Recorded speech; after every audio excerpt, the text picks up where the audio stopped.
Shima Imana kuri mwebwe mwese muduteze amatwi. Imana Data wa twese iduhana umugisha. Shimye kugutumira ikorane ufise kirangiza amasengesho y'iminsi 120 tukaza dusenga. Ayo masengesho azarangira ku munsi w'Imana. Abari kure abari hafi twifuje ko abashobora kuhagera, abari mu gisagara cya Bujumbura cyangwa mu ntara zitandukanye makumyabiri atandukanye, muzobane natwe ko hazoba hari ibidasanzwe.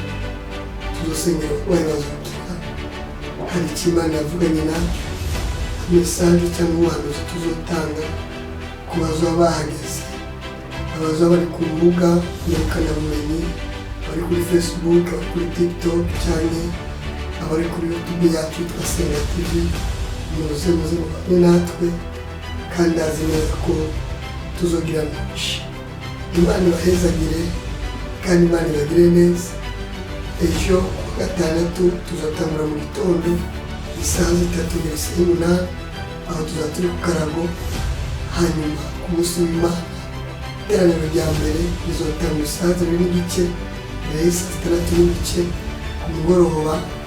Twateguye kuzorangizanya n'igikorane cyangwa n'igiteramo cy'abaririmbyi na konseri y'abaririmbyi ba hano n'abandi batandukanye twatumiye n'abakozi b'Imana bazaba bari kumwe natwe. Turabaha ikaze rero abakunzi kuri Facebook, abakunzi kuri YouTube, mumenyeshe n'abandi kugira ngo n'abafite abarwayi bazabazane ko umugisha Imana yampaye no gusengera abarwayi bagakira birimo. Imana ibahezagire rero. Imana Data ibagire neza. Imana ku munsi wa gatandatu no ku munsi w'Imana saa 2:30 saa 6:30 no ku mugoroba isaha 8 tutanguye kugeza saa 10. Imana ibahezagire kandi Imana n'amahoro ibagire neza.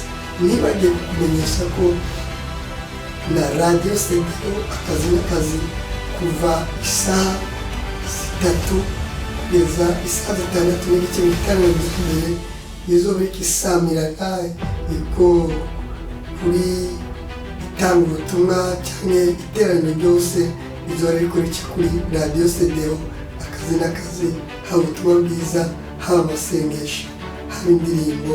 Imana ibaheze. Murakoze mutumirane kandi inimero yacu turaza kwishiraho. Wifuza kuduhamagara saba adresse turaza kuyimara ku cyaro 2 n'urusengero rw'ibiyo bya film. Ukeneye kuduhamagara ni 69 308 892. Murakoze mugire umugisha.